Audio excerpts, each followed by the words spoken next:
Hello everyone, welcome to Tactica Imperialis and to today's video. Happy New Year, Happy New Decade, welcome to the 2020s, it's going to be a fun time I'm sure.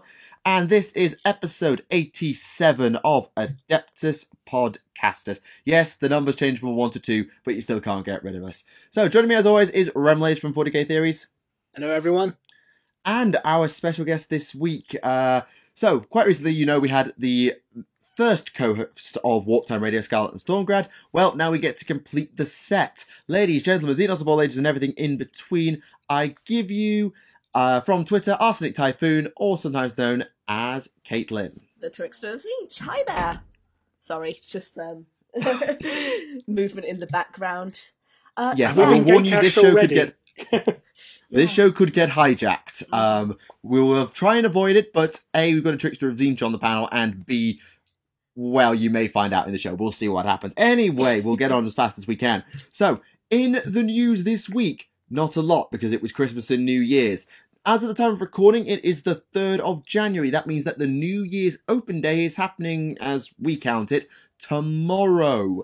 We know that the Psychic Awakening 5 is going to be there, The Greater Good, with a teaser image that came out. I will just go and find it, actually, because it's a very interesting photo if you dig into it, because it's the Tau symbol, but pixelated out, and there's some imagery underneath. So I'm going to go and find that. Just give me a moment.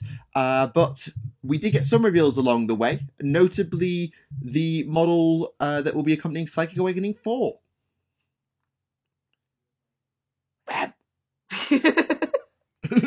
Just silence. I needed was on the Dark Angel.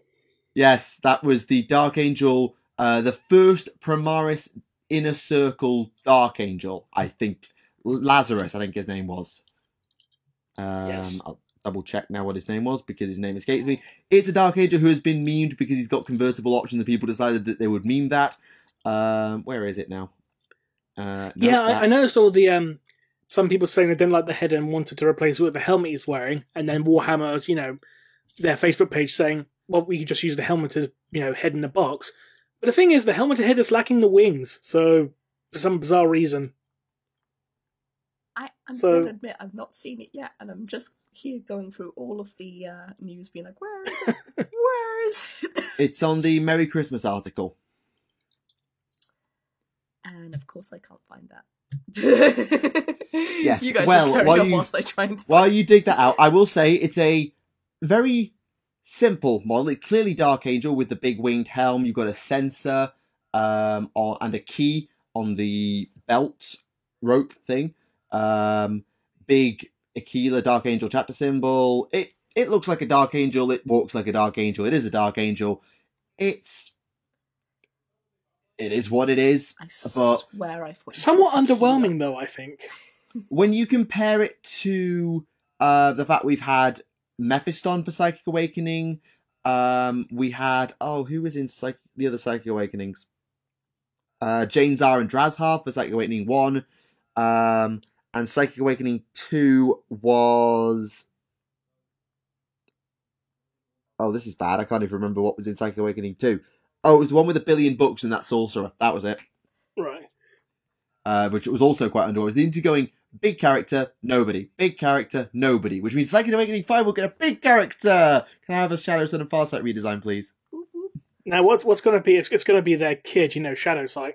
Shadowsight. Oh no, that just sounds like a really bad pairing name. In fairness, for a Tau, you probably would have a commander somewhere called Shadowsight. Probably, yes, but there's also probably somehow... a kid's or fairy Farsun somewhere, just called Shadowsight. How about Farsun then? Farsun. Oh, blimey. Babe, where did the kid go? I don't know. Our son's just so far. Destroy the child shadow.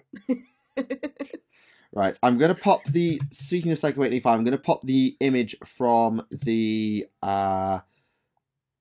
pre-preview image into the chat so you can have a look at it. I zoomed in on this already once. I didn't do a zoom in enhanced, that's a bit too cliche. But I did have a zoom in on it, and you can see under the Tau logo, you can see another symbol underneath. Now, My first instinct was Genestealer cults, but I'm willing to take bets on Kroot or Slaanesh as well, from what I've seen online. Do Kroot even have a faction symbol? No, but you can see the big mouth kind of looks like a Kroot hound's, and the jaw that's set and the lower left reminds me of a Krootox. My first instinct is Genestealer cults, because we know Town Genestealer cults are canon, as per Deathwatch Shadowbreaker, and other places. But, yeah, I'm not sure what it's going to be, in all truth. I just wanted to show you. I'm just, like, going for the... I know it's, like, Christmas has been and gone, and I'm only just seeing this now, but I'm like, oh, there's going to be more Tzeentch models. That's great! I'm actually finding things out as they go ahead on this podcast. I'm so professional. That's totally fair, because the other reveal from Christmas Day was the next AOS boxed game, which is going to be called Aether War, and pit the Kharadron Overlords against the forces of Tzeentch, who are getting a brand new hero, the Magister on Disc of Tzeentch. Yeah. I think it looks really cool. I mean, like, I like how, with all of the different discs of Tzeentch that we've seen through all of the models, they seem to have, like, a clear indication of, like, the personality or reflection of the actual user. So this is quite cool just to see, like, this guy with the Tzeentchian disc. Yeah, I haven't studied the disc well enough to comment on that one, I'm afraid. Well... Sorry. I get what you mean, like, they're all individual, but that comes with being Tzeentchian, I suspect.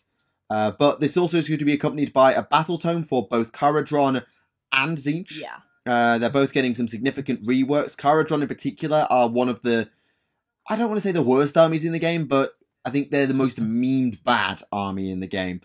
So they're getting a significant rework. Their transports are actually going to work like Bastion buildings now, so you can shoot out of them and like assault them like boarding actions, I think, and they can all disengage from combat by flying away. So Kharadron look to be interesting. Tzeentch still get their fate dice, or the BS dice, as me and my friendship group call them. So yeah, fine. I won't labour on that because I really like it's they're cool. Also, like I know that Tzeentch is actually getting quite a few new models, primarily like the Burning Sigil of Tzeentch. Yeah, they're the new endless spells. Yeah. So these aren't actually models that you will ever be able to use in 40k. Yeah. Unless you want to do something cool with like a temple of some sorts. But they are some really cool miniatures. They always do great jobs with the endless spells. I always love the endless spells. Yeah. So yeah, it's going to be an interesting time for AOS, whatever else comes. And obviously we've got the New Year's Open Day coming up, so that might give some more hints, although I think they're probably going to content themselves with Aether War. They're also introducing a brand new game mode to Age of Sigmar, first introduced via December's White Dwarf, and continued in this book, and continued further in January's White Dwarf, issue 450. Aerial sky battles are going to be a thing, which has got like full movement and turning arcs and ramming and all sorts of stuff. I can't think of a system where it is the same as, but it's definitely very old school movement style systems. If you've got December's White Dwarf, you'll know what I mean. I have not. That's fair. Nope. That is very, very fair. Yeah, but White Dwarf is going back to being numbered. They've also mentioned that. So episode issue 450 is the January issue. They're going to have a lore article on the Silent King. Ooh. Listen out for that, Z. Yes. The Skies of Slaughter game mode I've just mentioned is getting a bit more. And Kill Team Dispositions, which is sort of specializations for a kill team that give you thematic additional tactics or something like that. So if you're into Kill Team and your narrative play, go nuts. I'm not, so I can't comment. I've only ever played a little bit of Kill Team. I think that just says it all. Yeah, it's kind of surprising because like you'd feel that everyone would have played Kill Team because it's just a smaller version of 40k. Like it's an easy way to get you into 40k, yet not many people play it because we're already too far in. or if you're an weird idiot like me who picks up people's models with 2 tape measures. Storm knows what I mean by that. Hey, Hey, I once got choke slammed against a wall for picking up somebody's model. What? Oh god! I think we need to hear the whole story behind this. Yeah. Right. Were you playing against The Undertaker? Yeah. I didn't get choke slammed. I just got shoved up against a wall by the throat. So I was in year 7, and itty bitty. at the time a Tale of Four Gamers was going on in White Dwarf, and I think it was not Pete Foley. Someone was playing Crimson Fist. His name escapes me right now. Was playing Crimson Fist, and so I was quite keen on Pedro Cantor at the time. And one of the older kids at the Warhammer Club that me and my friends had started, we started the school Warhammer Club, had Crimson Fist and brought in the new Pedro Cantor. Yeah. So I just sort of went, well, let's do Pedro Cantor. And I've just, out of habit, without even thinking, because I was an idiot year 7, picked them all up out of the case just to look at it. I barely touched it. I just quickly just grabbed it by the head and by the base, picked it up, and bang. Oof. Yeah, that was the day I learned don't touch someone's models until you've asked permission first. Oh, Jesus. Did it cause any lasting damage? My voice is fine, so I don't think so. Fair enough then. Yeah. But yes, don't do that. A, ask permission before touching someone's models, and B, don't do that if someone does happen to pick them up. Though there was the one time we knocked a Demon Prince, the old Metal Demon Prince? Absolute pain in the rear. There's been a few. The one with the massive claws, and I think it had like baby wings. Once again, I think there's been quite a few. Yeah. Is it one? Okay, it was 2008. It was a Metal Demon Prince from around 2008. I can't tell you exactly what it looked like off the top of my head. All I can remember is it was horrible, horrible, horrible to put together. The Fantasy or the 40k Demon Prince? 40k. Right. One that's only got the deformed power armor. I think so. Okay. Had wings and a big sword, I think. Anyway, so one of my friends had got this Demon Prince and had spent, I think, half an hour trying to glue the wings on. Just sat there with super glue because big, metal, heavy, didn't understand pinning, we were 12. So suffice it to say, they got it fixed, put it on the table, someone bumped the table, 2 minutes later, splat, gone, on the floor, broke. That just reminds me of when I was putting together my Araman and he kept falling off of his disc of Tzeentch. At least he was plastic. In fairness for the guy having troubles with his Demon Prince, I can sympathise because this was back during 2nd edition 40k when the new Metal Bloodthirster came out, trying to put those huge metal wings on those tiny little nubs. Oh, I've heard horror stories about old metal models, and as much as you may knock Finecast, and I think the move to plastic has really, really helped, we needed to get rid of metal. We really did. I think it was more of a case of this would have been better if it had, if the main body was metal, but if the wings were like plastic instead, like with the Dragon Kit, for example. I mean, in terms of metal models, the only ones I ever really encountered was when my brothers, used to play Warhammer and, Middle-earth. He had like... Someone played Middle-earth? Yeah. I did for a little bit. My brother did when we were kids. He had the Riders Rohan, including Pippin. I remember he used to love the Pippin because apparently it won him a battle. Anyway, I found out recently he's apparently got a bunch of metal Cadian shock troops upstairs in our attic. Ooh. As in Kassakin or actual shock troops? Probably like the 2nd edition shock troops. Yeah. Because back in 2nd edition, the only plastic Imperial Guard models you could get, aside from some these tanks, were metal. Yeah. The only plastic ones you could get back then were the Stormtroopers. Every other Guardsman unit was metal. Mm-hmm. Though ironically, the Kassakin would go metal later, and the main models would go plastic. Yeah. Well, unless you were Talon or, Mordian, etc. Or not Cadian and Katakan. Exactly. Yeah. Also, shout out to White Dwarf December for giving us a pronunciation guide for a bunch of stuff. Did they? Yep. So what's in What it? was that pronunciation for Rabute Gilliman? So it's not Robo Girly Man? No, it is Rabute, despite the fact that it has no bloody accent. Also, sorry, Rem, it's Tyranids. I don't care, I'm still calling them Tyranids. They did put a big, ginormous asterisk saying, if you say it differently, that's fine. This is just how we say That's fair enough. What else is in there? I'm curious. I think they... I think there was one for Kegarak, or Kegarach. I can't remember exactly how it was pronounced now. I haven't got the White Dwarf in front of me. So yeah, there's a good number in there for AOS and 40k. So feel free to look that one up on your own time if you are. Yeah, because in fairness, a lot of names in 40k are just an absolute mess to try and pronounce, especially when there's like 4 or 5 different official pronunciations for some of them. Yeah, and they do say that there's a lot of variants, like with Guilliman in particular, there's a lot of variants. They did say it's Abaddon and not Abaddon. That's confirmed. Even though the Christmas cracker jokes made it as Abaddon. Yeah, we know it's tempting, but no, it is What Abaddon. about his first name? Didn't touch that one. Isn't it? Well, it could be Ezekiel. I say Ezekiel. Why?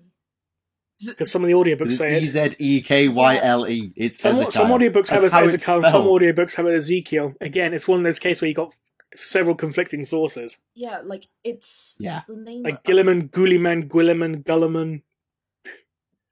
I still find it funny that one audiobook actually called him Ghouliman. Are you serious?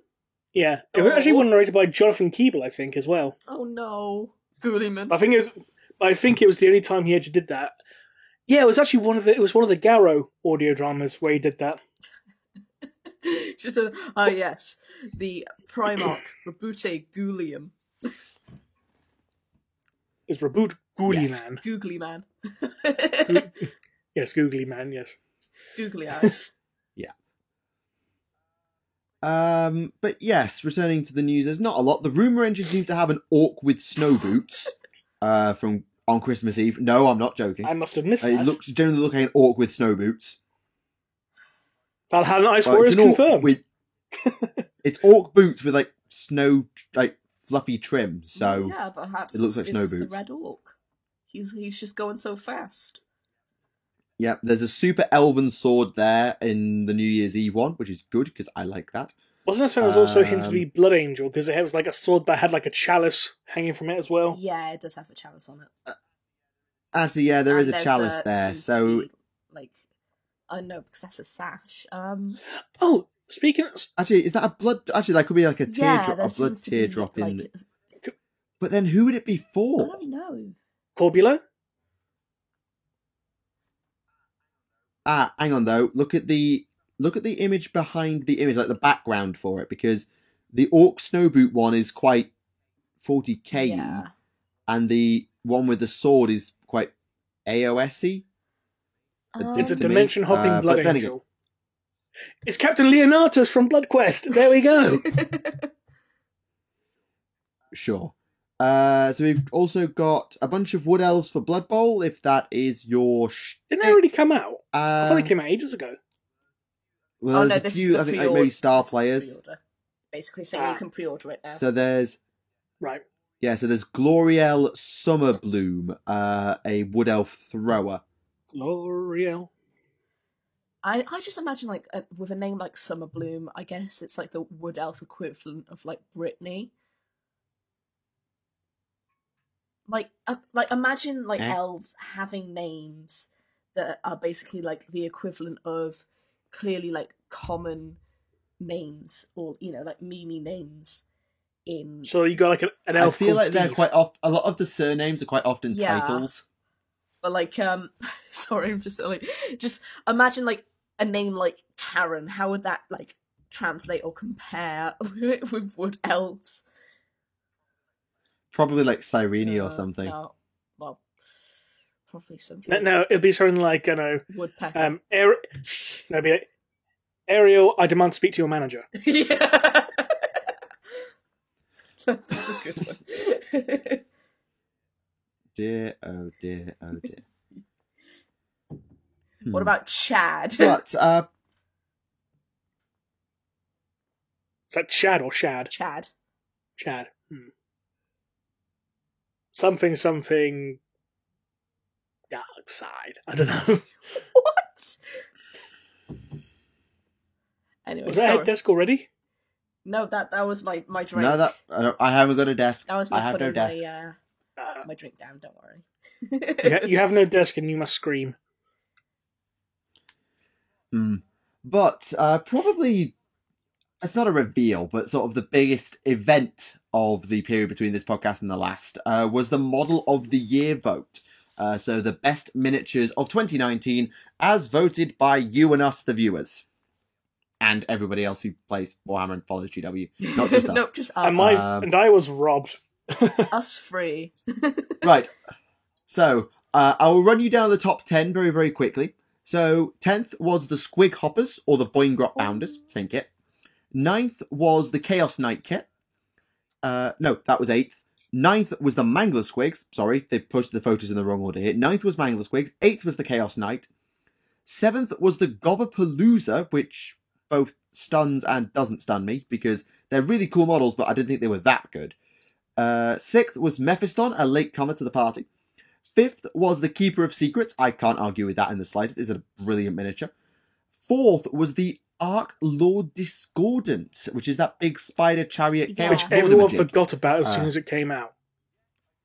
Yeah, like it's a really cool miniature, but I don't know, it was actually quite popular when I was at Warhammer Fest. They had like a huge talk about it with the designer, and there was so many people interested in that, and a lot of people going to the desk and speaking to that guy regarding it. So I still think it is, relatively popular. And was this the same?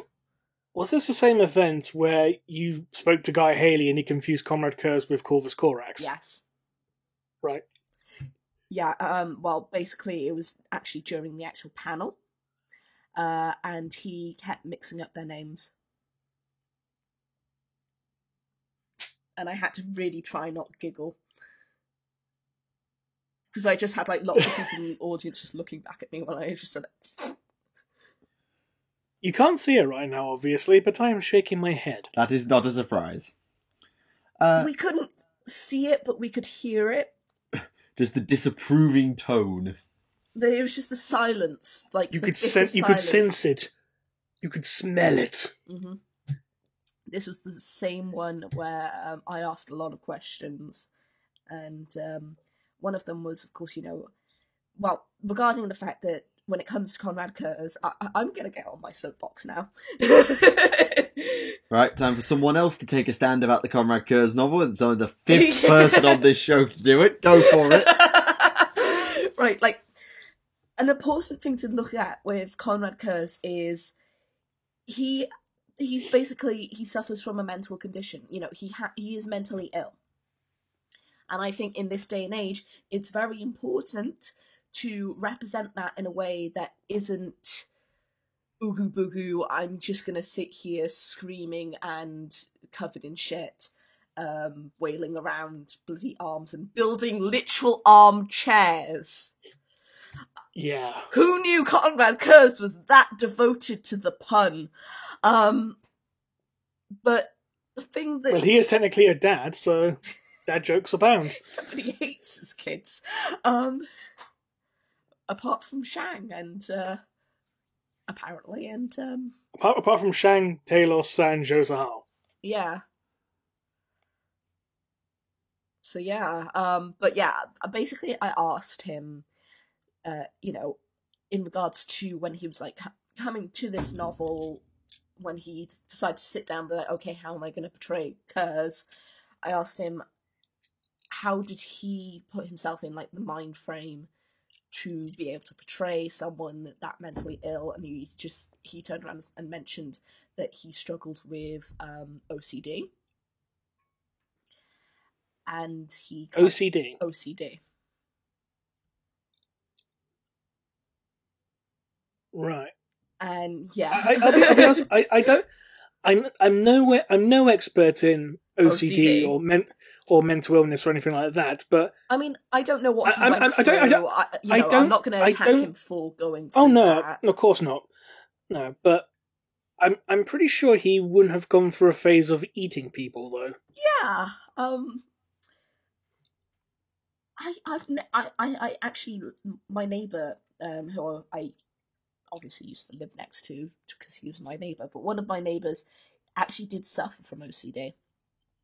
And literally, like, if anything was like slightly out of order, then of course, it would cause him to be instantly like gets up, puts it back, and if you like continue doing stuff, he'd be like, no, you have to leave, you know. So there are people who can get really agitated and things, but to that extent, yeah. And you see, I hadn't fully read it by like the time that I went to that panel, so I was like being a little bit hopeful, being like, okay, maybe, you know, he's done a really good job at presenting Curse. I was wrong. Like, I wanted to like it because, you know, it's the Curse novel. He's one of my favourite characters. I wanted to like it. I came away with it was disappointing more than anything. And I feel like there was a lot of marks missed. Not to mention, you know, contradictions. Yeah. And there was a lot of confusions and mix-ups and things, and yeah.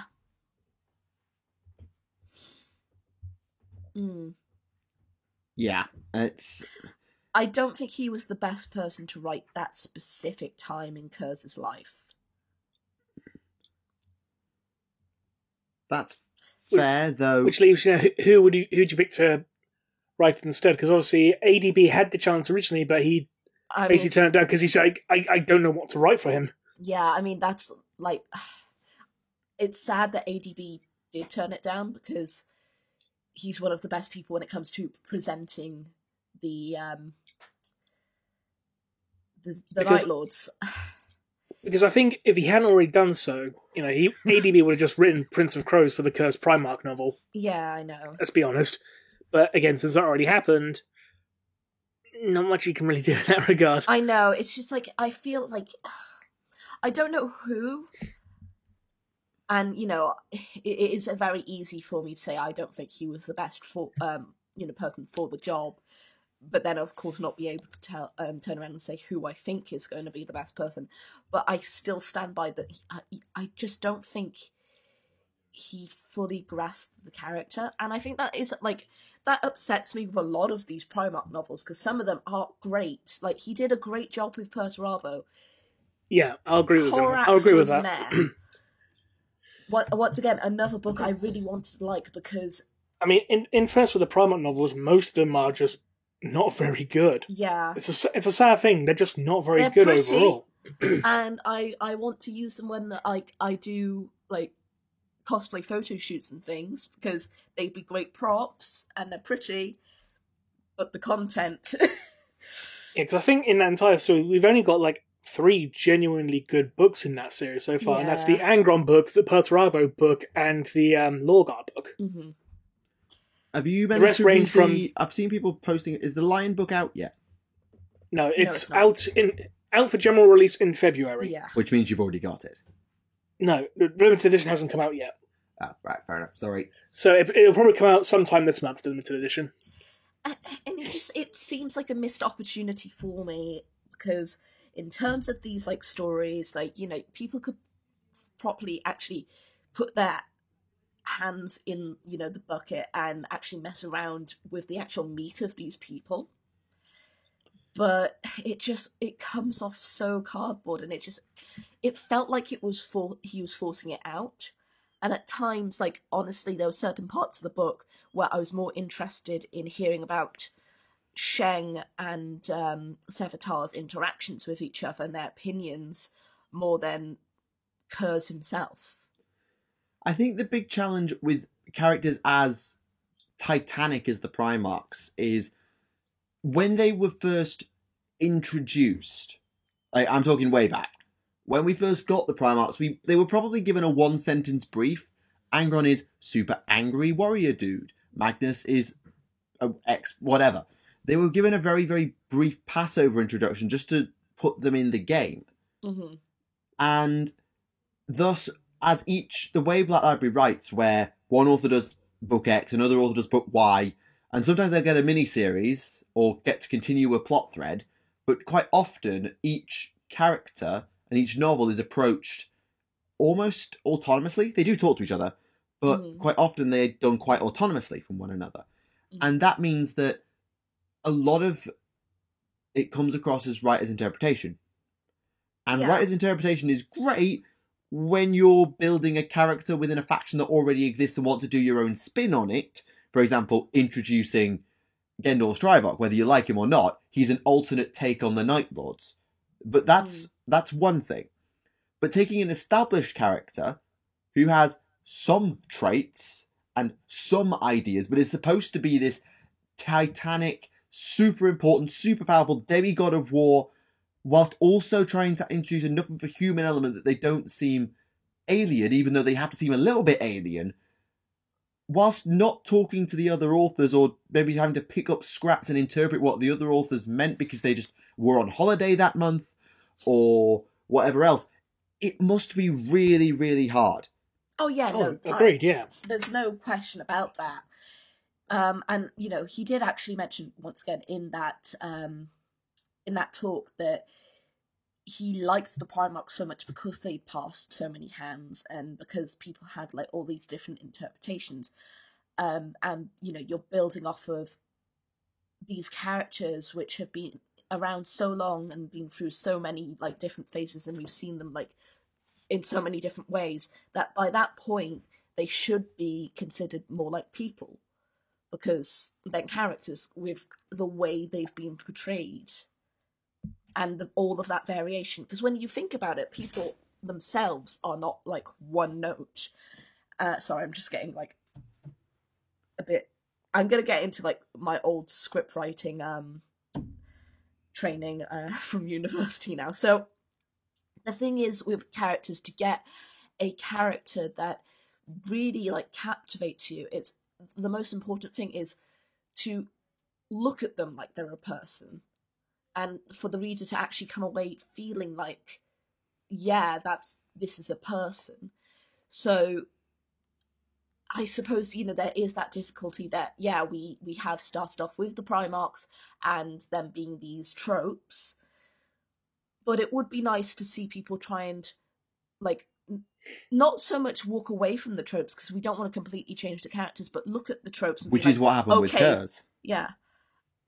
But look at them and be like, okay, but why are they like this?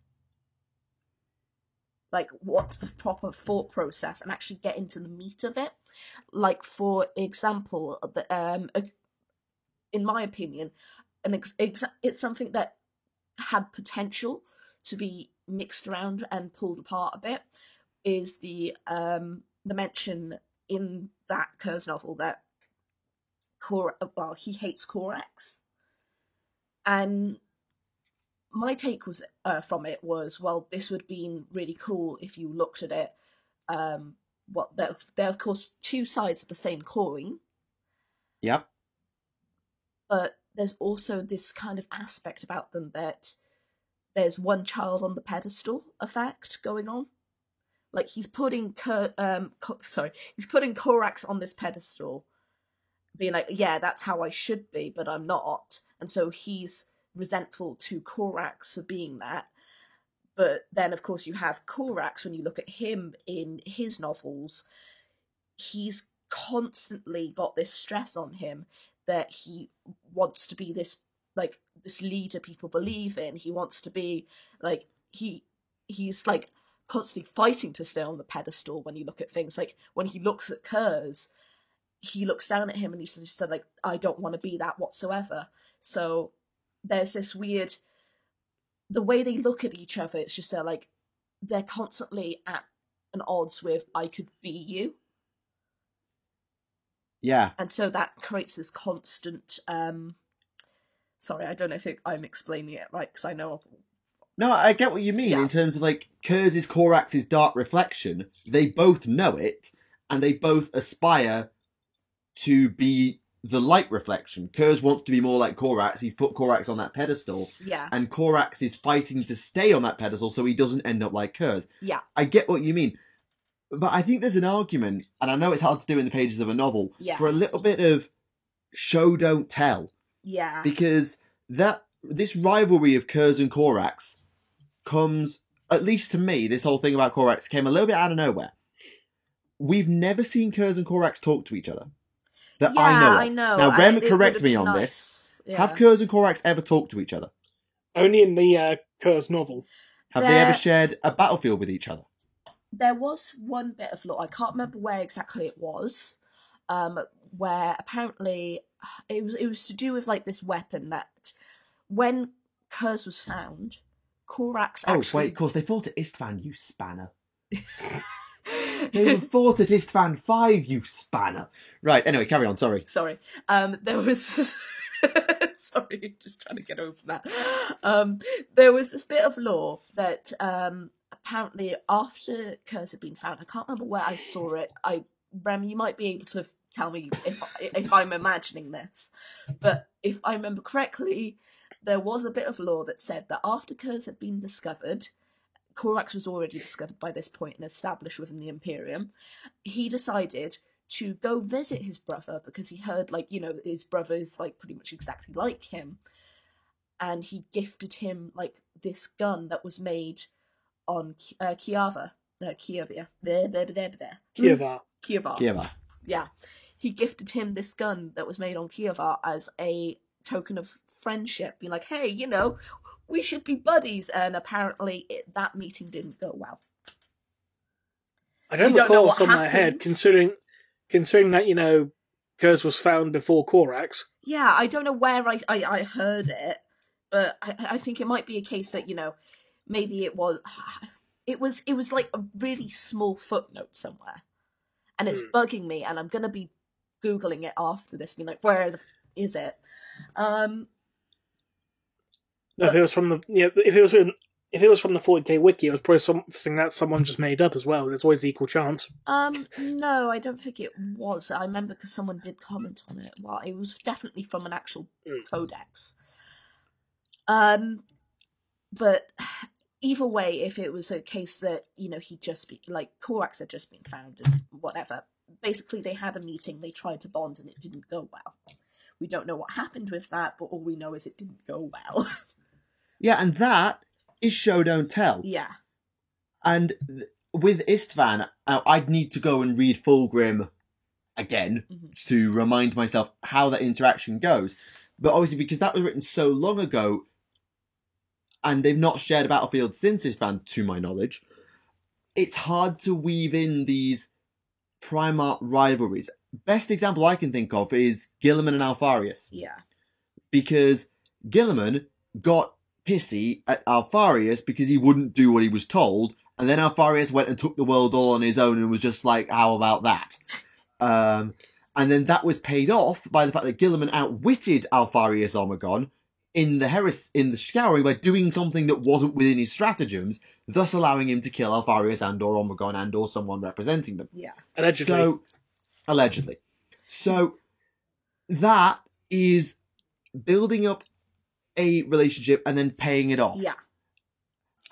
Why is Lorgar such an unmentionable in the Heresy? Well, the Lorgar novel sort of fleshes that out. Why is Angron so broken? You get a little bit of it in Betrayer. Yeah. Is it Betrayer? And then you get the payoff in the Angron novel. Yeah. Whereas Kurz, this thing with Korax, the fact that you can't remember where it came from, and blue. It comes out of nowhere, and it is classic telling, not showing. Yeah. It might have been more suited because did Haley write the Korax novel? Yes. Yes, he did. So you could arguably say that Kurz's novel is paying off the Korax novels, hint at this problem between the two of them. But it would have been better for them to maybe have had a scene in either of those books where they're fighting together or fighting against one another. Maybe they had a very brief chance for a conversation. I mean, there is like a scene that they show afterwards where it's like basically Kurz keeps reflecting on things, but it's like he's already told you that he doesn't like Korax by that point. Yeah, and I think it is a really... And we're not writers.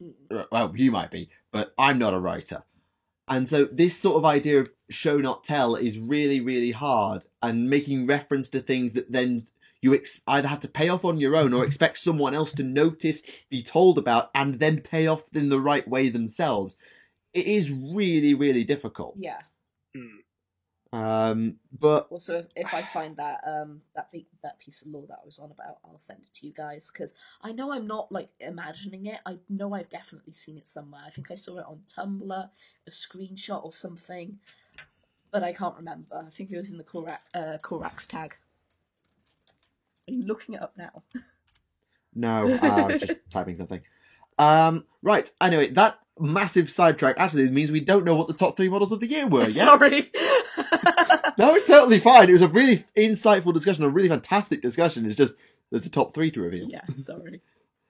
No problem at all. So, the third best model of the year, as voted by you, the public, was Sister Amalia Novena. Yes, that's Sister of Battle miniature on a staircase. Not surprised. Not surprised. It's a plastic Sister of Battle. What were you expecting? In second, Catacross. Oh, I'm going to be honest. I voted for Catacross because Catacross is amazing. And number 1, the most voted model of the year, is Abaddon the Despoiler. Yeah.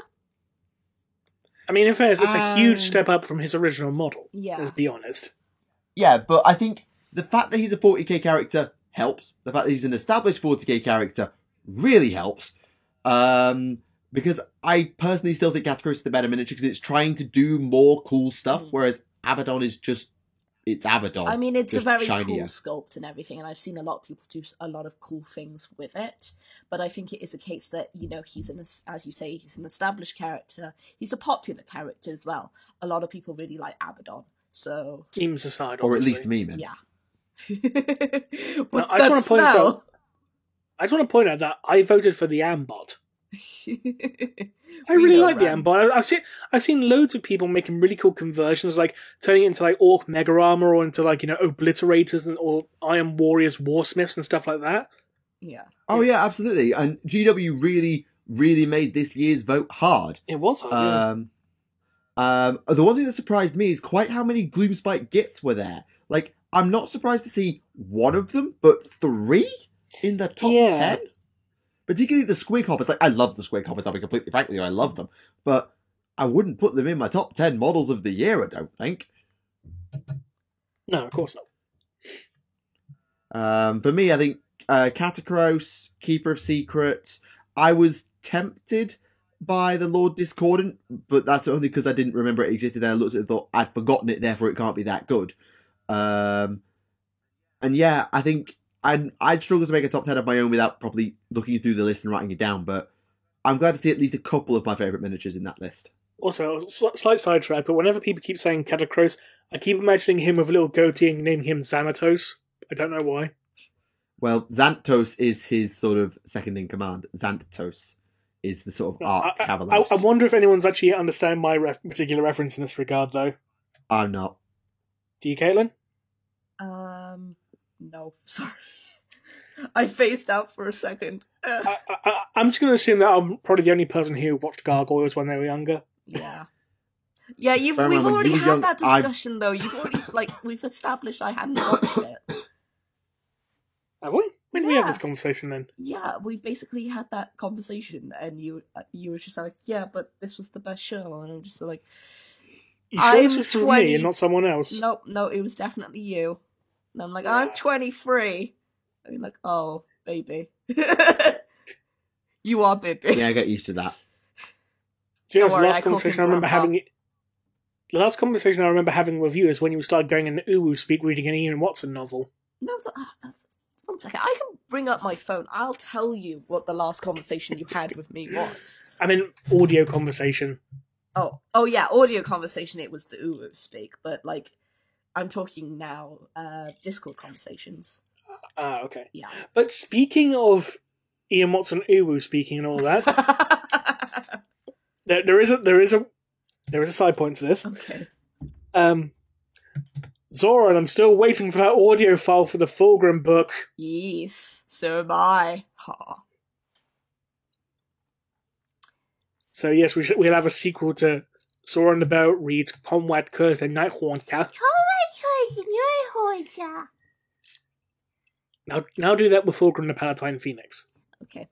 Fulgrim the Palatine Felix. Palatine Felix. Felix the Primarch. Oh god. Okay, I'm going to say this very quickly. Stop.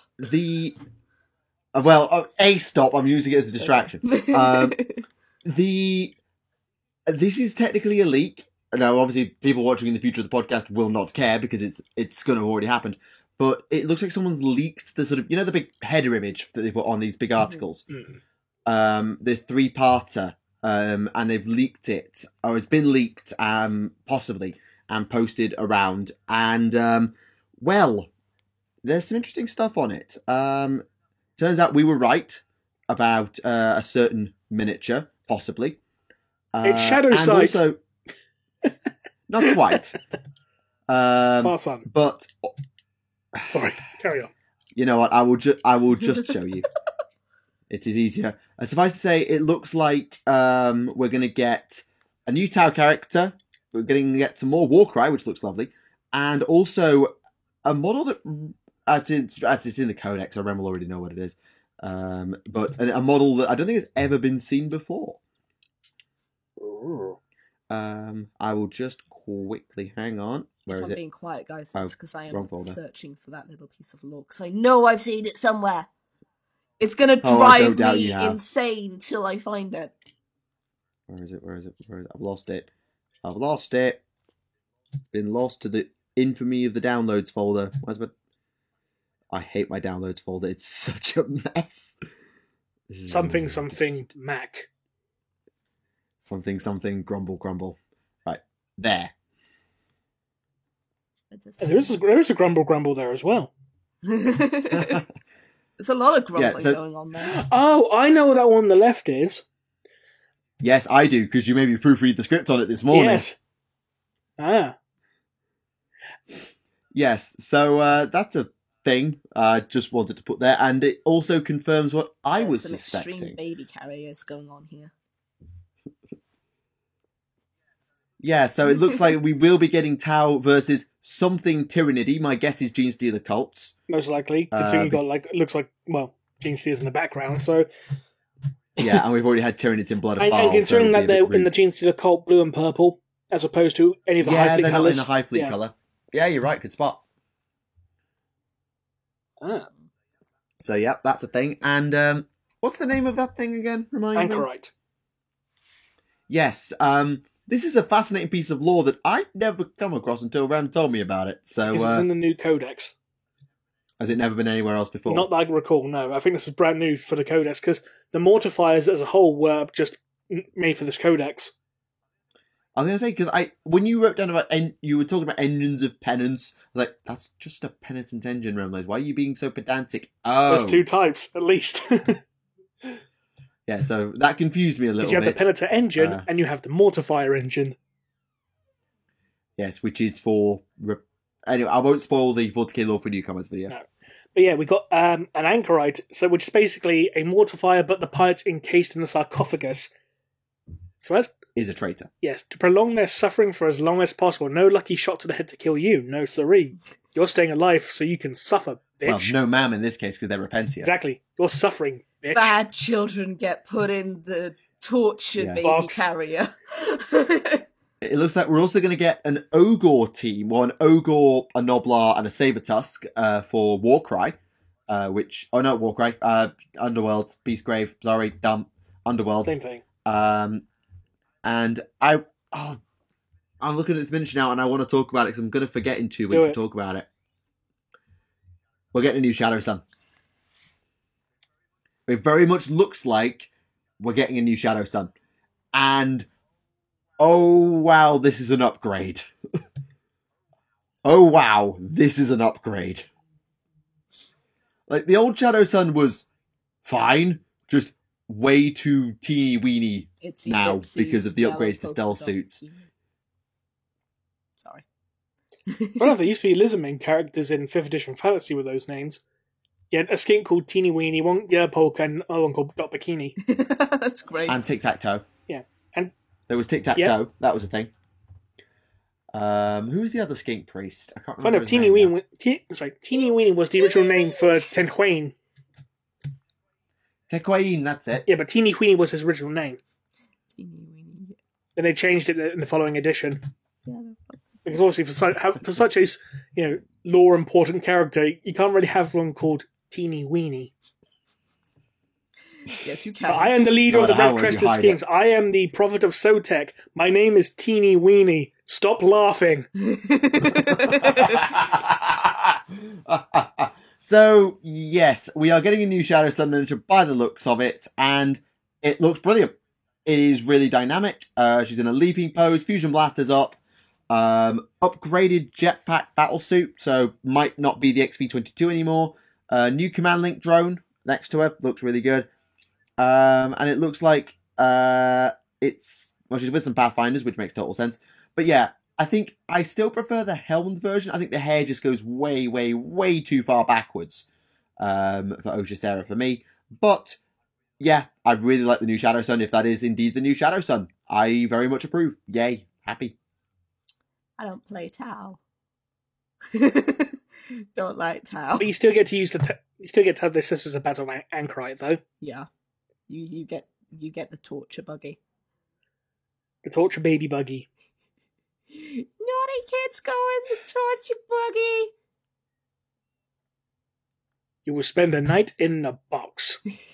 Oh, what's that? The room from Matilda called again? The Chokey.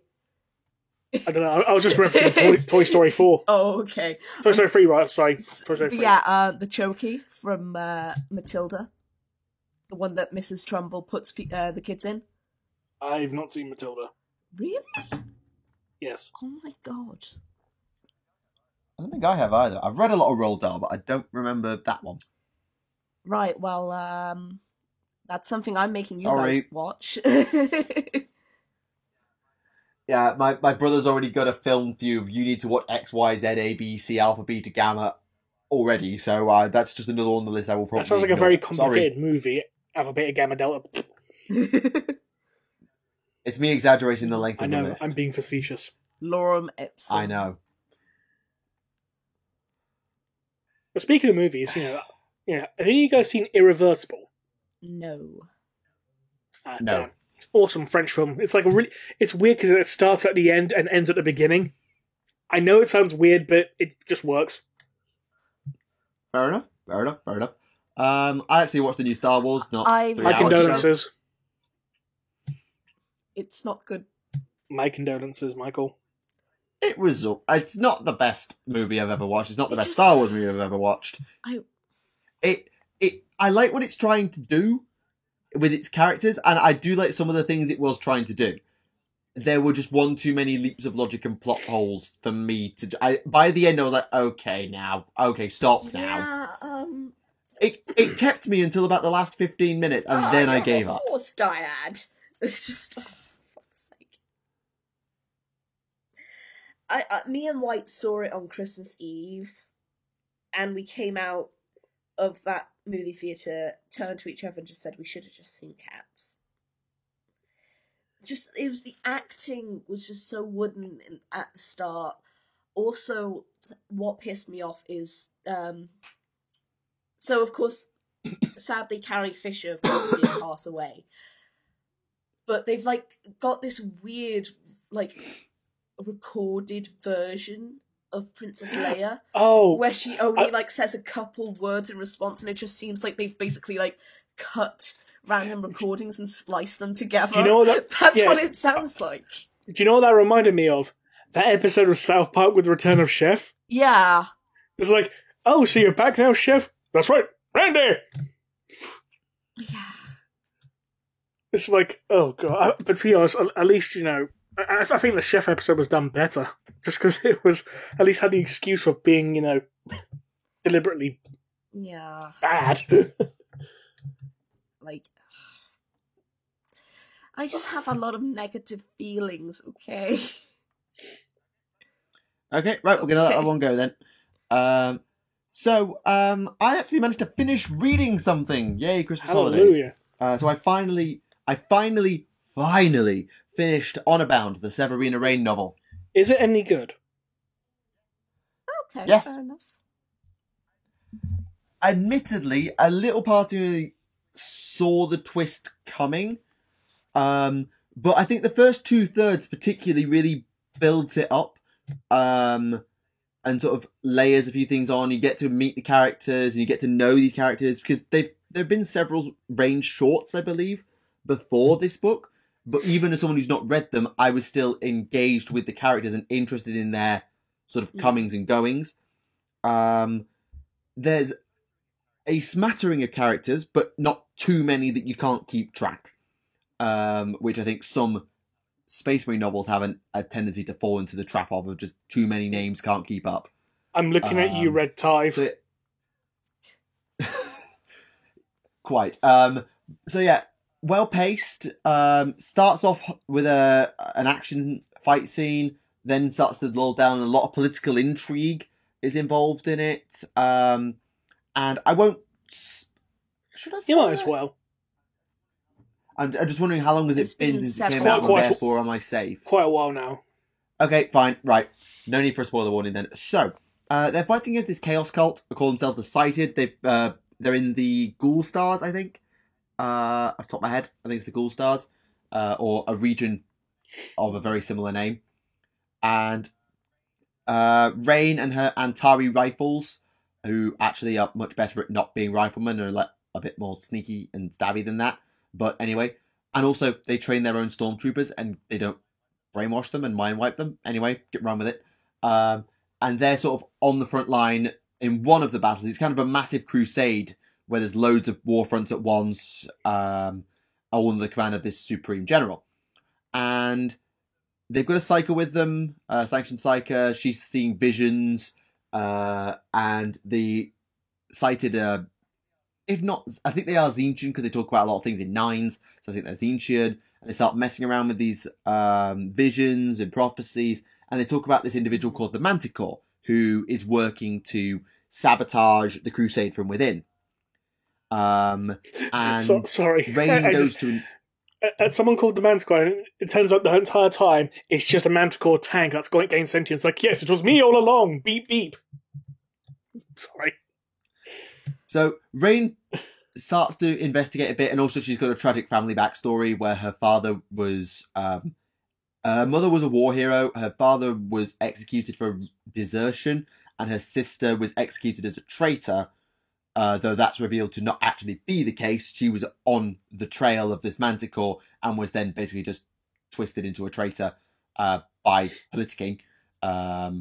Anyway, so... Reign picks up the trail, and everyone who helps her either gets hospitalized or killed, and her whole command, well, not her command staff, because she's a commissar, but people start dying, and they're still fighting. They're being sent to these really hellish war zones, and they work it out that she gets herself alpha level clearance to go and investigate some archives, and her stormtrooper ends up being love interest, goes to investigate it, and turns out the clearance he actually needed was Manticore level clearance. Dun dun dun. So, can you guess who the actual traitor was? Who was the bad guy working to undermine the Crusade from within? It was her all along, Austin. No, it was the general right at the top. What a surprise. Because he had some bone condition that was causing his body to fail. A bone condition? He had some sort of incurable malaise, malady, illness condition that was causing his body to fail. He was going to die. So instead, he took a fate mark from the Sighted and from the Chaos side in general in order to make himself basically immortal. And he kept winning and winning and winning, getting more and more famous, but while cheating to stay alive. And he tries to get Reign and the Antari killed through a suicidal assault on a space station, I think. They win. Reign fakes her own death. The Antari go to be honoured, as they do, because they've done a massive thing. And they say, you will each receive this amazing Medal of Honour for your work in the Crusader. And Reign's just like... And Reign then steps out from the crowd and is like, actually, no, we won't. Labels all the crimes against him. The commanding council of the Crusader split. Big firefight ensues. General goes down. Reign wins. Sister's honour is restored. Her honour is restored by proxy. Yada, yada, yada. Everybody's happy. The end. And then they have a dance party. Not quite. So, because Rain is is now becoming an established character like Kane and like Gord, I knew she was going to win. Mm-hmm. I knew she couldn't die. Well, I was 99% she was going to win, but I knew she wasn't dying. Yeah. But either way, the plot kept me interested because I didn't know who this Manticore was going to be, because I didn't know about Manticore level clearance off the top of my head. I'd forgotten that. So it was an interesting reveal, but they revealed it about 2/3 of the way in, or maybe even halfway through, and then it was the rest of it was Rain knows, we the reader knows, but it's up to the rest of the plot to play out so that it can be revealed. And will it be revealed, or will he get away and reveal himself? It was me, a traitor all along, but he doesn't actually do that. I who set the house ablaze.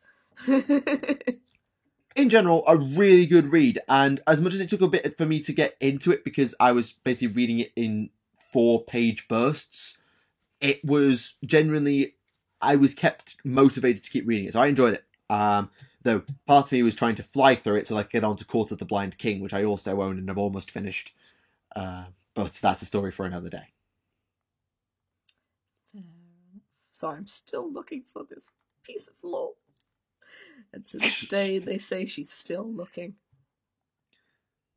So yeah, in summary, On Abound, a Severina Rain novel. Good read, definitely a good place to pick up a new character, introduced so well, good fighting, good politics, generally good job Rachel Harrison, I would say. Neat. Has Rem died, or is he still here? I'm still here. I'm just more confused by what Galen just sent with this picture of all the rubber chickens and what? Like, I'm just looking for just... Because I know, I think I saw it on Tumblr. And someone just talking about it on Tumblr, which is why I'm just like, And, right. And then whilst I was looking through, I came... or rather, I discovered that. Quite. Oh, my brother had a rubber chicken on holiday once. They are the most... You thought voodoo sailors were insufferable? No, you ain't seen nothing. Or heard nothing. Indeed. Anyway, Rem, have you been reading anything over the Christmas period? I'm about halfway through the new Carol Jericho book, which I started purely on the basis that Josh Rhodes said that Gore Hawthorne and Grendel Grendelson were both in it. So purely on that basis, I started reading it. And I will say this, I'm bloody well glad I did, because this is probably one of the most fun books I've read in a long time. Like, it doesn't take itself way too seriously. There is a lot of humour in this, but it's not done to the point where it detracts from the actual plot, if that makes sense. It's written as if it could be, like a TV series in a way. It could be like, in a good way. Right, send the script to Netflix. So, the basic plot of it so far is that there is a redemptionist priest called Desolation Zune, which is an awesome name, who decided to one day have the balls to rob a Gilder stronghold by literally just ramming an ore hauler through its doors and nicking everything inside and then driving off. So the Gilders have basically put a massive bounty on his head and pretty much attracted every single bounty hive in Necromunda to go after him. As you do, yeah. And, so Cal Jericho, alongside his sidekick Scabs and his wife, Yolanda, yes, he actually got married in his previous book, for those who didn't know. Though they don't actually know if it's actually a legally binding marriage or not, but they treat it as a joke. It's like, hello wife, hello husband, don't shoot me, okay. But there's one awesome bit where they arrive in this one little port town. I know, I'm surprised there's ports in the Underhive as well. As in ferries and trawlers and shit. Do they, go over, what's it called, sewer rivers or something? Pretty much. Oh, great. But this town's been taken over by House Cawdor, so, a whole bunch of religious idiots and nutjobs running around while the town's trying to get on as business as usual. Accurate. And the Cawdor gangs, some of the Cawdor start in trouble with Cal Jericho, and, Cal Jericho, Scabs, and Yona have got their weapons drawn, the Cawdor got their weapons drawn, and the Cawdor gets like, you can't take us all, and you've only got 3 of you. Big guy in a massive cloak shows up, draws a shotgun saying, nope, there's 4 of us. Grendelson. No. Big gunfight ensues. Cawdor grabs the guy's cloak, pulls it away. It's Gore fucking Halfhorn. That was my next guess. Who literally just starts walking around just blowing people away with his fucking shotgun, which is awesome, I have to say. But someone trips the alarm, whole bunch more Cawdor show up. We need to go. Okay, go to the dock, pass through a checkpoint. It's like, we're being pursued by a bunch of Cawdor. I like 3 ferry tickets, please. Make that 4, actually. Pass through the gate. Sorry, Cawdor, you can't come through here. What? Why not? They're paying customers. They're under our protection now. Shut up.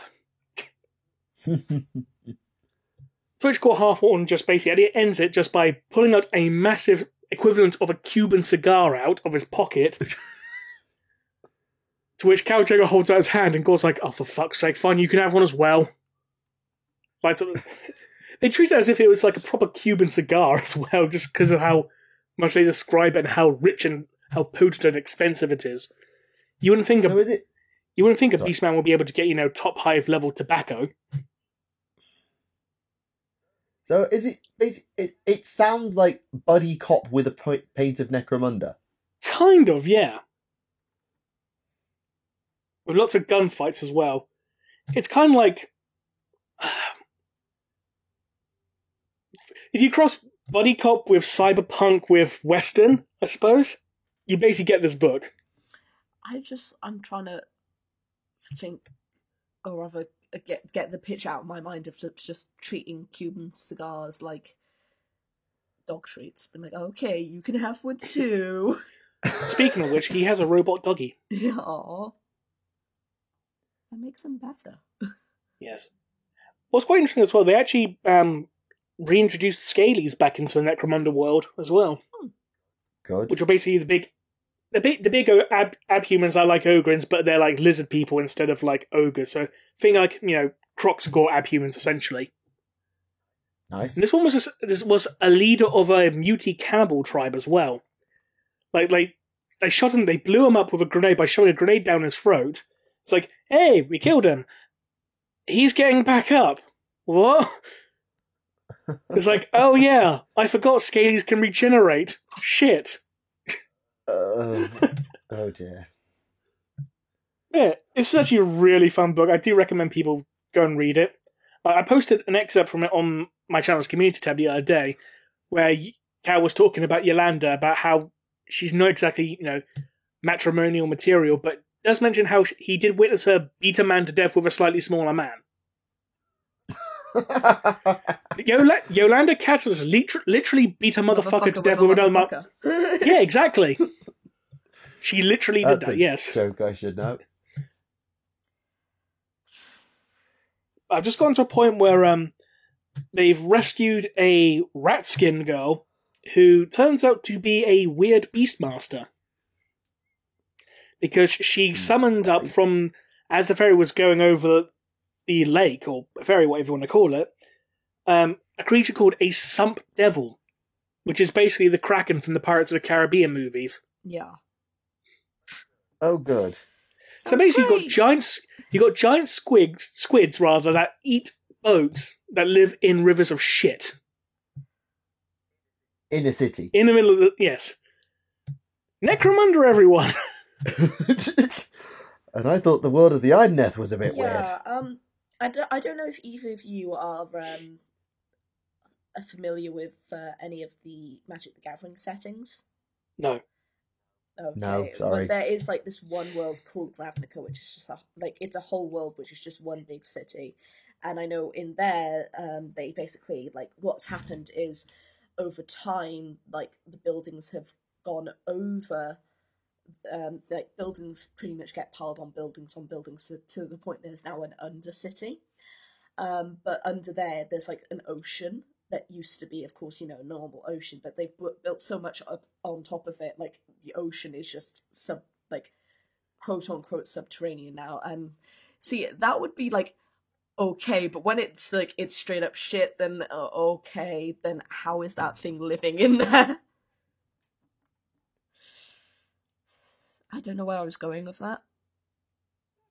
That's fair enough. It's a different way to portray fantasy and water and everything, and the Identity novel does it a different way again. So those are different ways you can do it. There are shit rivers.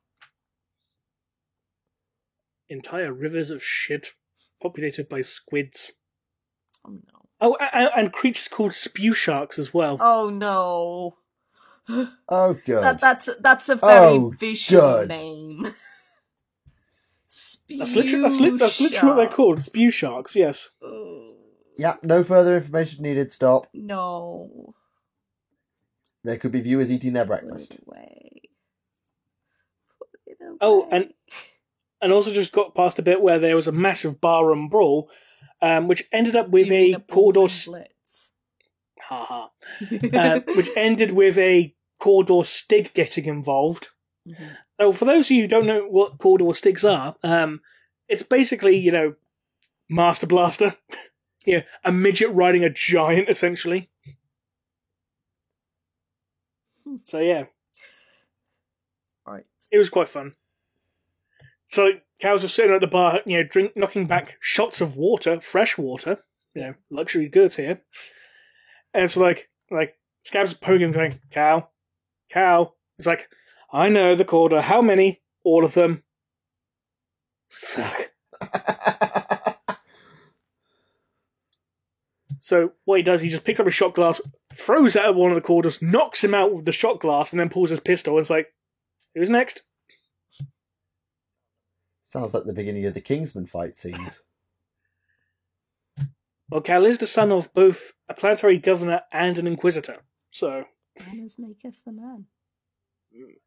Quite. Though he is an illegitimate son.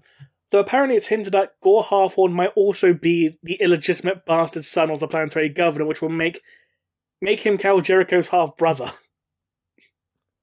Which would be a bit weird. Okay, the implications of that. So either Gore Halfhorn was born just mutated out of a normal woman, which just makes little sense, or Helmore had a Beastman mistress. Oh, good. In fairness, Michael, I was very tactful when saying that. I could have just said he fucked a Yeah, goat. you were. To be fair, and then he says it. Yeah. Good. In other news, I still can't find this. I know it existed somewhere, but I still can't find it. That is... Fun enough, talking about lore that we couldn't find, because I was doing some research in regards to the Sons of Manus, and I've seen some people saying that the original Chapter Master had a name that was basically an anagram of Caleb Dark, who was like the original Malau character. Mm. The only place I've ever seen say that is the 40k wiki, and no citation. Someone did contact me saying, oh, it's in White Dwarf issue 281, page 72. I have that issue to hand. No, it isn't. Because that issue, page 72, it talks about demon hunter adversaries. Specifically, it talks about adding demons to your Tau army. So, yeah. Don't just write a random issue of White Dwarf and say, oh yeah, it's in that issue, when it's not. That doesn't help anyone. You're literally coming for people, Ram. Yeah, basically Harlem Heat versus Lex Luger and Hulk Hogan. Yeah. There are some of you out there who know what I mean. I vaguely know it, but I didn't watch that era. We come for the gold, sucker. Right, got you. Yeah, you know what I mean. Speaking of obscure lore and references, someone drew attention in a Facebook group I'm in, and this I haven't had a chance to read it, so I'm not sure, of the Belisarius Cawl novel, where it talks about one of the pioneers of finding inhabitable planets, something like Guldilac. Yeah.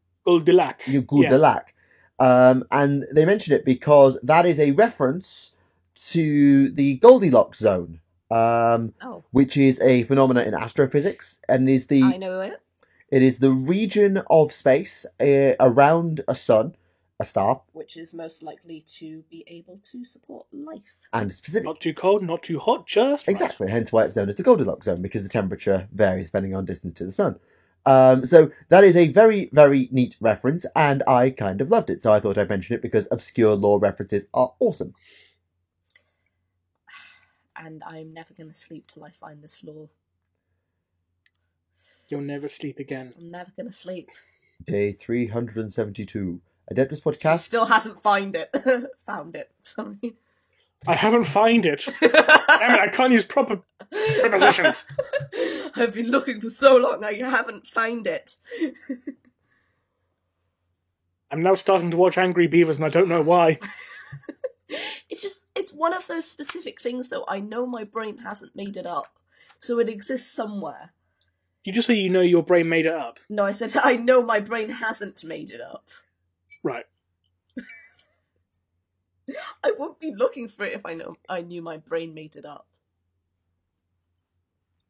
Well, I don't know, you might be. I know I made it up, but it's here somewhere. Oh Don't dear. make it up. I know it exists. Sorry. No problem. It's alright. Right. Oh god, is that time already? Rem, do we have some questions? We do indeed. One moment. Fabulous. Right. When Leman Russ was sent to, and I quote, bring Magnus back to Terra so the Emperor can spank the shit out of him, he was accompanied by contingents of the Custodians and Sisters of Silence. When Leman was deceived by Horus into instead burning Prospero and trying to kill Magnus, why didn't the Custodians or Sisters speak up to point out that's not what the boss said to do? Well, the sisters can't talk. Yeah. Quite. So that's one problem with your... But theory, that question has actually bugged me as well. And I need to go and reread Heresy books, Red Book 7, to see if there is any reason as to why the Custodes just allowed it. I mean, I think guess it was is because mentioned... it was coming from the War Master, and at that point they had... Oh, no did the reason War to Master actually say that the doubt it. Emperor had changed his decree? And Yeah. thus the Custodes just I went think with it is pointed out in Yeah. Prospero Burns, but I need to double check. Basically, like, as far as I remember, it basically went that, so the Emperor told him to go do this, they're on their way and everything, last minute, Horus comes in, hint, hint, nudge, nudge, he's actually changed it, kill him. That's what I'm aware of. But apparently, I don't know, because my brain apparently makes lore up now. So maybe I am completely wrong. I don't know anymore. It's possible, but I think we need to just double check. If someone can let us know in the comments, or maybe they replied to that comment already, with what, if they have any evidence, then that'd be great. If there is no evidence, I think you've probably hit it on the head anyway. If it came from the Emperor, and just you're going to take my word on that. Mm. Like, as I said, you know, the Emperor already gave everyone an order to pretty much treat Horus like he's Emperor 2.0 by that point. So, as much as, you know, whatever the Emperor said was set in stone, people wouldn't really question Horus. They had no reason to at that time. No, they didn't. So, yeah. Okay, next question. With all the rumours about 9th edition, I didn't know This there is were any new. rumours to begin with. What? Yep. And with GW having the story move forward, what other big story movements, with the exception of Primox being introduced, would you like to see? Okay, I'm going to quickly say I've heard nothing about 9th edition. Same. Aside from maybe the odd bit, like people scuttlebutt on the rumor mill all the time, just little things. Oh yeah, because X, Y, Z, they're gonna do something and whatever. It's maybe if there is a 9th edition, then I'd be surprised because 8th edition seemed like it was going to be quite definitive, but we'll see. Anyway, as to that, the biggest plot move I want to see, and this is kind of obvious given the armies I play, is some sort of blow off to, or sort of conclusion to the Farsight Enclave Tau Empire separation. Whether that is Farsight flees that region of space, takes a few exiles and goes it alone, and that's just how it stays and they travel around. Whether that's reunification, whether that's one of them dying, I want to see that story move, because that story hasn't changed for 4 editions now. So ever since Farsight was introduced, they fleshed it out a lot, but the idea of the Farsight Onkelos hasn't changed since the Farsight Onkelos were introduced. So that's a story I'd like to see move. The other one, I think, for me, would be...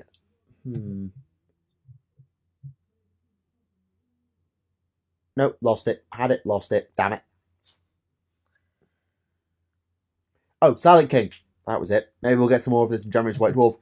But something with the Silent King. Either bring him back or have him do something. Do something. Do something. Do something. Just sorry. I had to make the Spaceballs reference. I'm sorry. But yeah. Oh, that was such a good film. Right. Okay. To be honest, I don't really know how else they could really move the story forward aside from the Enclaves. I can't really think of anything else at this particular point. Because the story is moving forward, albeit at a snail's pace, which is a lot faster than what it did, in the past few editions. Let's be honest. Yeah, definitely. They could, because I think prior to 8th edition, the last major story push was probably 3rd. No, actually, no, probably 4th, actually, or 5th. Actually, when were the Enclaves introduced? They got their book in 6th, but Farsight's been in exile before that, and the last Tower edition before the 6th edition one was the 3rd edition one. Right, so, okay. No, 4th edition. Right, so in 4th edition then, okay. Yeah, the Necron retcon. Oh, yeah. The Netcon. The Netcon? Yeah, Necron retcon. The Netcon. Right, fair enough. AOS question, so one for Michael. Right, I'll do my best. Since Gotrek has been confirmed to be the living avatar of Grimnir, and is able to transform into a spitting image of him with all his powers, do you think poor Malaneth Witchblade will ever get her rune, or will her frustration only continue to grow? Right, this needs contextualizing. So, the Master Rune of Grimnir is what gives Gotrek his power. It's been hammered into his flesh by the Fyreslayers, and it is the source of Gotrek's ability to go Super Saiyan, I think. And Malaneth has been tasked with getting it, and realistically, at this point, to get it, that means killing Gotrek. And Gotrek is basically immortal, so, sorry Malaneth, you're stuck. I mean, the guy survived, the world blowing up. I think he's not much just going to kill him, let's be honest.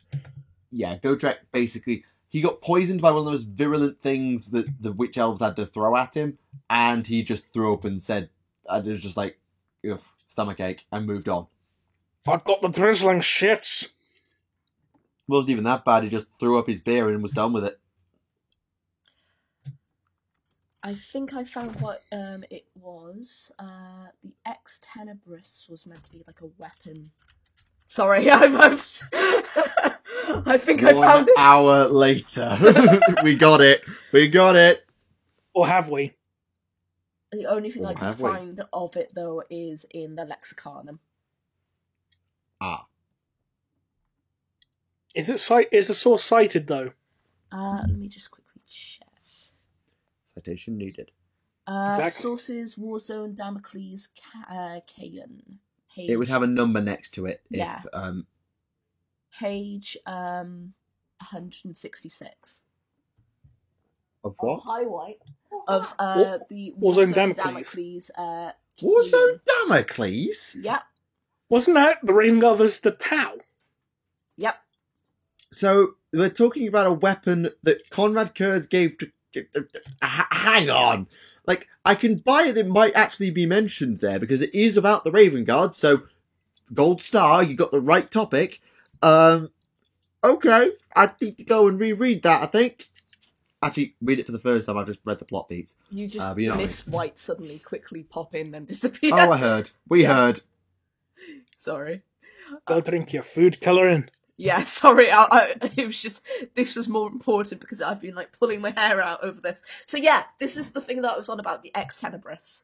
And it exists. I don't know if you guys have this codex, if you can confirm what it's saying here, that apparently it was a weapon forged by Korax himself, a gift intended for Konrad Curze. Comments, do your thing. Please, end my suffering. Never. Why? Because. Sorry, I didn't mean to completely derail that, guys. I was just so happy No, that it's fine. I I think found it. we were broadly at the end of that point anyway, so you found it right. Next question. How did you guys feel when they changed Mephiston's look of death to a blonde, more lifelike vampire? He's just sparkly Lestat. He's Space Lestat. Anne Rice, do not sue. This is Anne Rice, she will sue. You wrote fan fiction about my characters? I'm suing you. Oh, no. But yeah, he's pretty hot looking, actually. It's me, of course I'm going to say that, but yeah. I guess someone's been watching Dracula on BBC One a bit too much. No, more like Castlevania. That works too. He kind of does look like Alucard. Okay. Moving on. How do you guys feel about it? He's hot. Has anyone read the novel Ice Guard? No. First time I've heard of it, I'll be completely honest with you. Okay, well, I've not heard of it either, so we'll skip that question then. Sorry. Question from me, have I heard about volcanic sand that some athletes and extremely wealthy people eat it, that they attribute it to having major restorative properties, and is possible one of these properties could being able to absorb lasers? Wait, what? Volcanic sands that you can eat? That was off to such a good start. So wait, volcanic sand that you can eat that makes you able to absorb lasers. Something Ferrus Manus. Yeah, that's all I heard there. And I'm just getting war flashbacks to the time I did that Inktober stuff, and people made me draw the beach one as Ferrus Manus eating a bucket of sand. Yes, we need that picture again. Yeah, I mean, I'm planning to put it on sale, so if you want to buy it... So if you want to buy Ferrus Manus eating a sandcastle... Yeah. Like, he's got one of those buckets and like a little sand spade, but he's using it as a spoon. Because let's be honest, with a Primarch, it would be big enough to just be used as like a little dessert spoon. This is delicious and nutritious. I must absorb the sand. He really likes sandwiches. Right, next question. What do Space Marine chapters do when the God Emperor worshippers try to convince them otherwise? Well, if they're the Space Wolves, they beat the shit out of them. Generally, it's look at them funny and carry on. Wait, or if you're Space Wolves, you beat the... Basically, what happens when the Ecclesiarchy tries to make Space Marine chapters worship the Emperor? Oh, okay. I thought... Sorry, I completely misheard the question. It's alright. Yeah. They're like, ha! Okay, kid. And then probably just, like, steal their lunch money. Or they'll probably toot out the fact that, yes, the Emperor actually was talking about this thing called the Imperial Truth. Have you done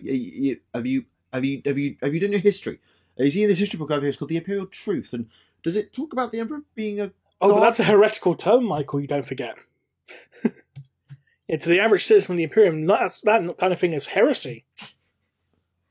Because it denounces the fact that the Emperor could be anything less than a god.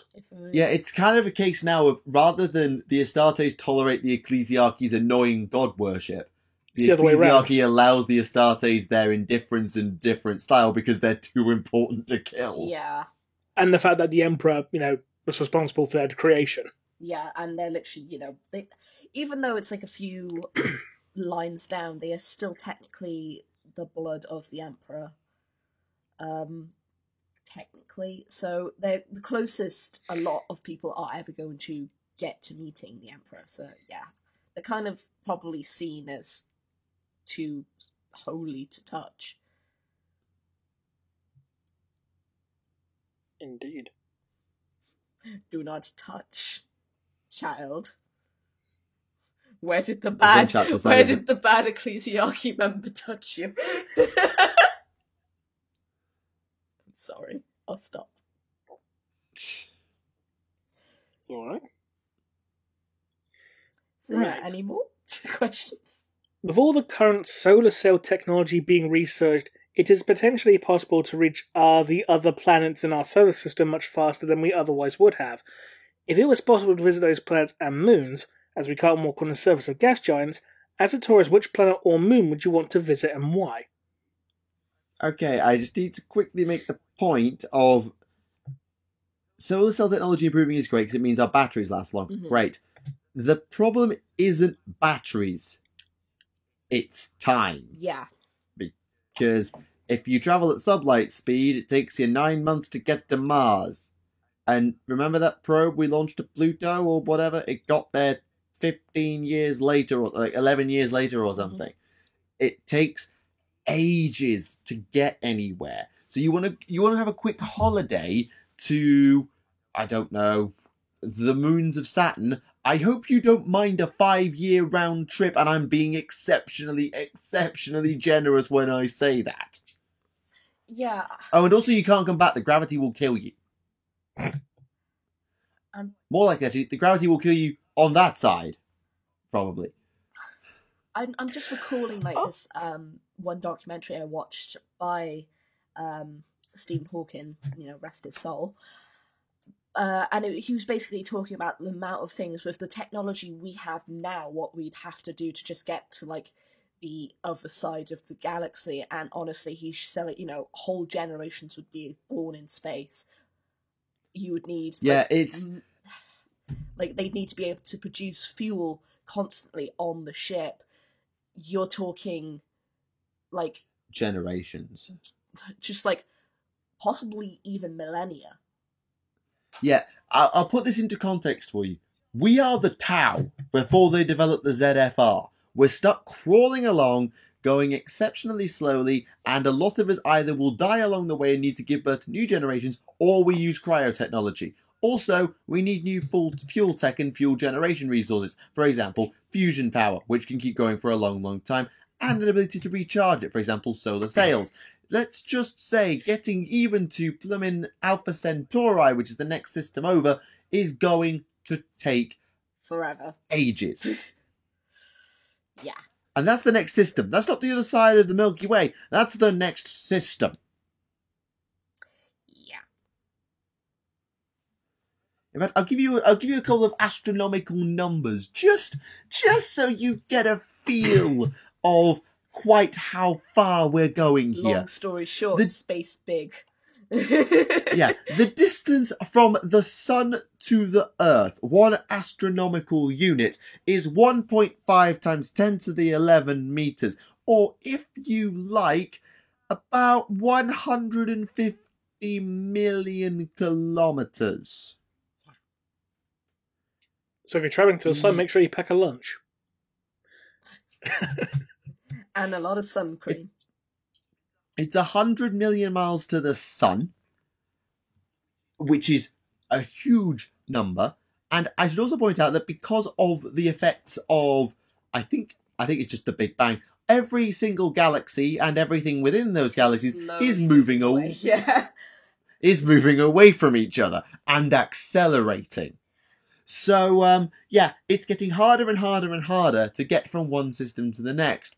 Granted, slowly, but it is getting harder and harder and harder. And basically, space travel would be great, but unless you developed FTL technology, it is impossible. As far as I'm aware, and that requires breaking the laws of physics. As far as I'm aware, the reason they're focusing so much on Mars right now, it's because if we do ever manage to be able to leave the solar system, we need we need jump pads from planet to planet to planet. With the way things are now, to be reasonably within our lifetime able to move beyond the system. And if I remember correctly, there is this civilization scale for interplanetary civilizations, and we're not even on the scale because we just don't have the technology. Yeah, I mean, it's we think we're this super advanced species, and we are. We're the most advanced species on our own planet. We're the most advanced species on our own planet, and almost certainly the most advanced species within our system. Possibly within our galaxy, because our radio telescopes are very, very, very, very, very, very, very, very, very, very, very, very good. As far as we're aware, we are the most advanced species. As far as we're aware. For all we know, we could actually be the most advanced species in the entire galaxy. For all we know, we could be the old ones. Yeah. But when it comes to creating a galactic scale of things that could exist and what would be required for them to exist on an interplanetary scale, we're not even on the scale yet. If you like, it's like saying that the cavemen could do the Industrial Revolution tomorrow. Then take that to a macro scale. That's the technological jump, probably, at least, going from from rock in cave to mass industrialization. I mean, you just need to look at the fact that we don't visit the moon that often because it is so hard to visit the moon. We haven't been there in over 50 years. That is how hard it is. Well, nearly 50 years. To be honest with you, that mission itself was lucky. Like, in many ways, a lot of people say in regards to that mission, it probably shouldn't have even been the success it was. It is that hard. Yeah, and granted, our technology now is much more advanced to the point that we are able to create machines that live a long time. Like Opportunity, which died the rover that died last year, survived 13 years on Mars through pot luck. And I take nothing away from the feats of the Opportunity team at all. They did an amazing job, and Opportunity will probably be remembered for a damn long time. But it was meant to die within a year, and it didn't. And then it got buried, got dug out by the winds, and kept going by pot luck. And then it died again. It may activate again. It's in the metaphorical lap of the gods.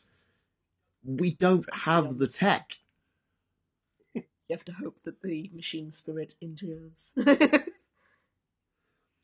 To be fair, of all the reasons why Opportunity kept going, Machine Spirit and Machine God is probably about as plausible as the next. What if the Opportunity is the Omnissiah? Dun, dun, dun. If Earth and Mars ever get cut off from each other and Opportunity is enshrined within a museum somewhere as the epitome of human technology persevering above all the odds, then by God, that could actually happen. Right, next person to write a Mechanicus novel, make an Opportunity reference, I dare you. What if, like, the Opportunity is basically, like, treated as, like, the Mechanicus's version of, like, Jesus? He died for our sins! So the Omnissiah. He is the chosen child of the Omnissiah. Because don't forget, the Mechanicus Trinity is the Machine God, the Omnissiah, and the Motive Force, which are basically, the Father, Son, and the Holy Spirit. Mm-hmm. With the Omnissiah generally being represented by the Emperor. Yes. Who knows? Actually, I think the Omnissiah is the physical manifestation of the Machine God, not the descendant of the Machine God. Is it physical manifestation? But they do make a point of it being three gods as one, as it were. The three as one. Yes, it is. It is very much linked to Christian faith. Yes, like most things in 40k. Actually, no. Opportunity should just be the motive force because it kept going when it had no right to. Yep. Done. There we go. He is the Holy Spirit. There we go. It's canon now. There you go. Mechanicus writers, you have a free reference for your next novel. We did it, guys. Something of use came out of this podcast episode. Aside from me getting up on a soapbox and spending way too long trying to find one little piece of lore. To be honest, at this point, I wouldn't be surprised if someone made a reference to the Tesla Cybertruck. Oh, God. It's so the first boxy. attempt at human APCs. It's more and the Windows break. A goddamn Eastern European Space Marine Flyer. That too. And there's nothing's more boxy than a Space Marine Flyer, let's be honest. No, more boxy than an Eastern European car, and those are pretty boxy. Indeed. How much of Imperial technology would make sense to a modern M2 engineer? I assume they mean M3, considering that's what we're in. And the answer is absolutely none of it, because it doesn't work. Introducing tech priests to Tamagotchis. I mean, in fairness, an auto gun, for example, that's just basically, a machine gun. So that'll be so you drop an auto gun in someone's lap, they'll be like, "Oh, that's a machine gun. I can make that work." Yeah, same with the las gun. It's like, okay, quite. How did you make the solar cell that good? But okay. Okay. It depends. It depends on the technology in question. I think with a lot of projectile weapon, like solid shot projectile weaponry, you'll be pretty much fine. Be like, "Oh, that's how you did it." Okay.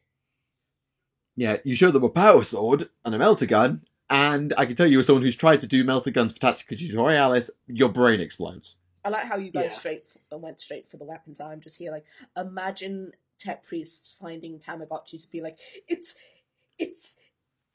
a digital pet. It's like you can literally see the little machine spirit. It's a scrap code demon. Kill it. We have to feed it.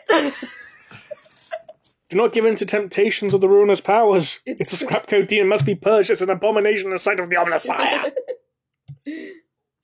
Oh, the servo harness. That would blow some minds. Roombas. Dreadnought tech.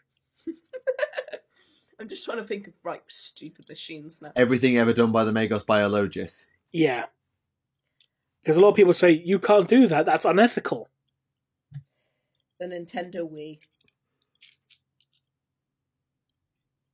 Silence says it all. I mean, to be fair, like the amount of like eye blink swiping and hand swiping tech priests do, that would just be like, you use a console for this? So it's that scene from Back to the Future too. It's like, you use your hands, that's a baby's toy. Please tell me you've seen Back to the Future too. Yeah, of course I have. A while ago. Yeah, that scene that had little baby Elijah Wood in there as well. Yeah. And he's playing the arcade game. And then he was in Spy Kids 3D. Was that the one that had Machete in it as well? Machete, I think, was in the first one. It's mad that those two films are in the same universe. Machete and Spy Kids. Yeah. Yeah, it's weird. You have to admit that. Now I'm just thinking about, like, yes, imagine just the average Imperial citizen just coming across, like, random, like, movies and DVDs and things and just like what the hell, just watching it and like, what the hell is this?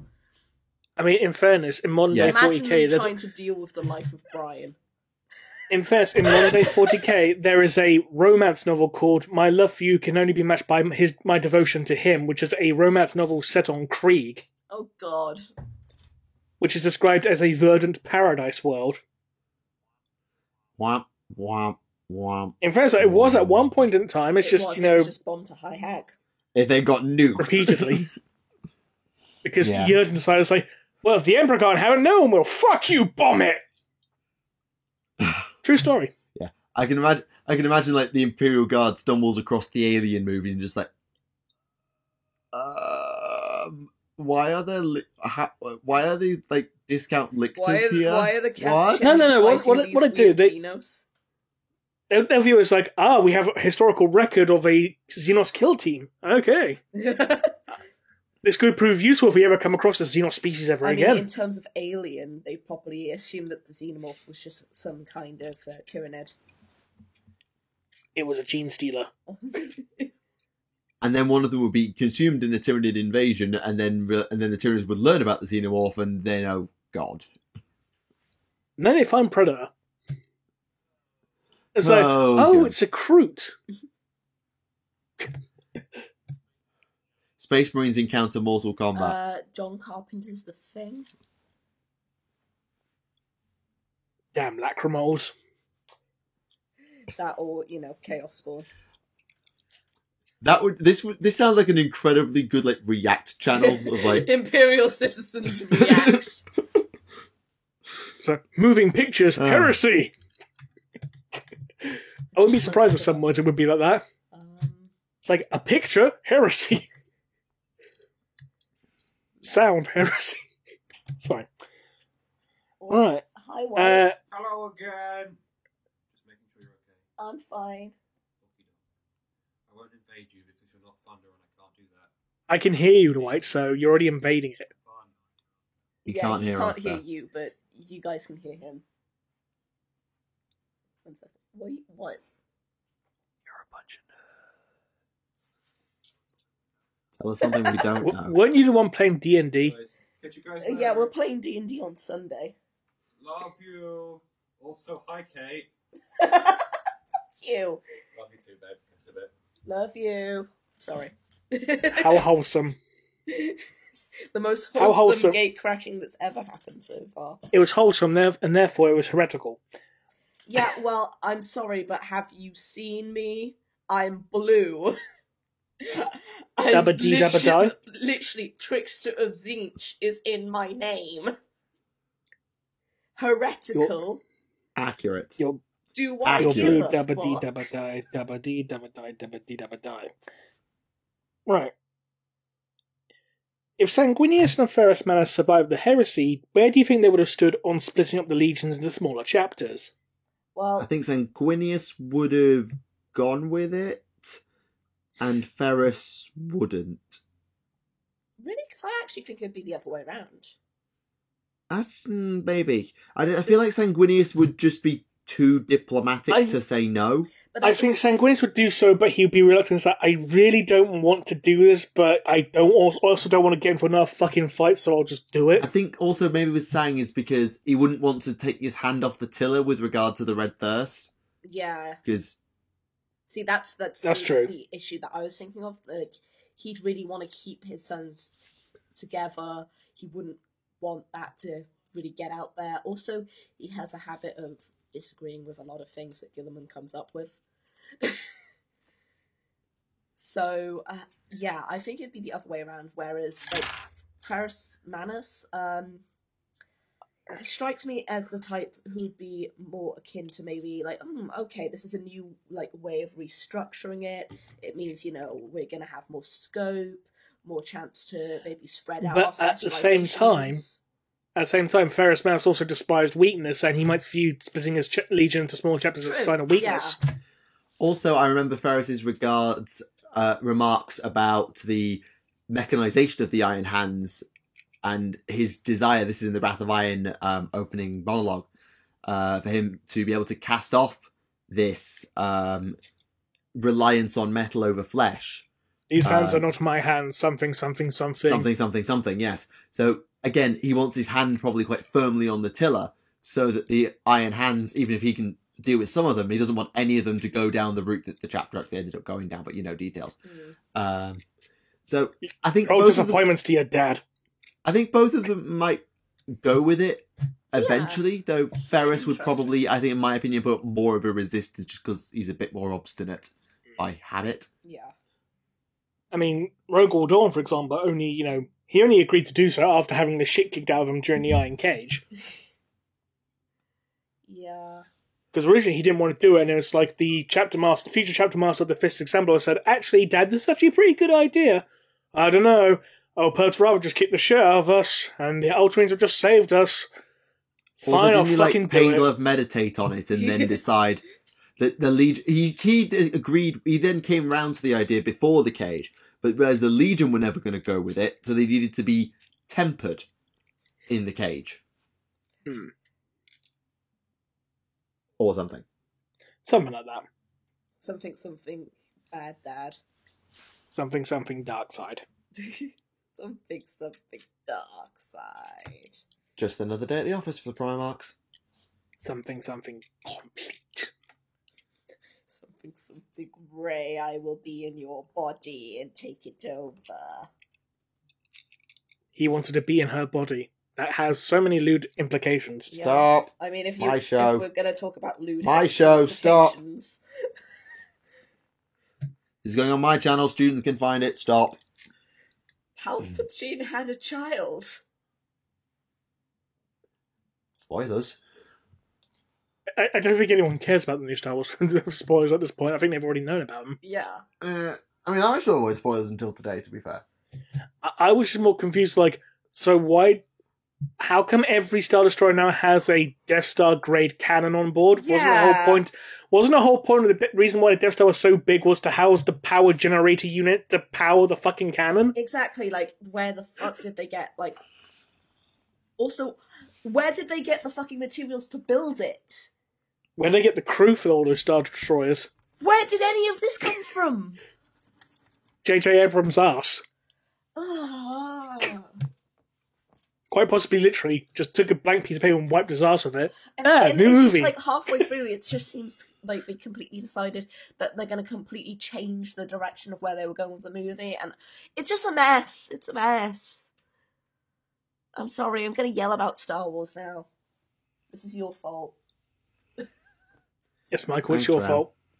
Excuse me, I tried to divert the topic. So yeah, is there any more questions? There are, yes. Alright, how was your holidays? I was ill. So was I. I had an essay to do. I did not. White was over. My mum force-fed him much Christmas food. He ended up having a food coma.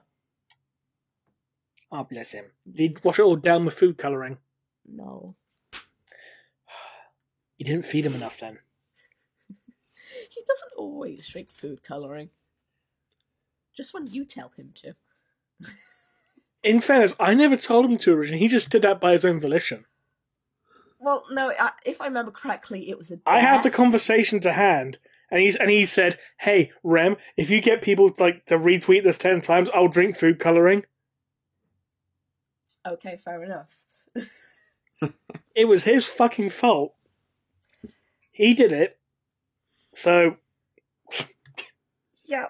Well, you can't blame me for this. We've already established I'm dating an idiot. I love him, but he is an idiot. He's my idiot. Just don't make Thunder jealous. Well, Thunder's going to be happy there's a new Shadowsun model out. Yeah, that's what is in fact what I was thinking earlier. Do you want me to go and get them? Huh? Do you want me to go get them? No. Okay. The resounding no says it all. Well, there's only a few minutes left before we hit the 2 hours, and I'm hungry. So if we do that, we'll derail the entire program. We're here for another hour, and I don't think my parents would approve of that. Right, should we do one more question then? Yeah. 1 or 2, yeah, sure. Okay. Do you think Black Library will ever do a Sly Marbo book? No. Comic? Did you say? Sly Marbo book. Oh, sorry. You cut out slightly. No. Not with him as the protagonist, or if he is, he's going to be told from an external observer's perspective, like another guardsman watching coming across his exploits. I think he's such an inside joke, and he's meant to be this whole man of mystery kind of legend, a quote unquote urban jungle legend. So he's not even an urban jungle legend. He just lives in the fucking jungle. Yeah, no, that's what I was just saying. Is I was going to say an urban legend, but right. Sorry, it's in the jungle, so it's not really an urban legend. But it's he's got such this status that I don't think they can really write a book regarding him. And if they ever did, I don't think it would ever live up to anyone's expectations of what that book would be. Well, I don't know, because you could have argued the same point about Abaddon, because prior to the Black Legion novels being a thing, he was, a joke in the 40k community. Just got the whole, Abaddon the armless thing, and his arms keep falling off just because of how bad his metal model was. But, they managed to, bring that back. So, you could do the same with Sly Marbo. It just depends on who you get to write him. I mean, it would be maybe, cool to have it maybe framed like a mission in the Catachan jungles or something like that, and he's this man of mystery.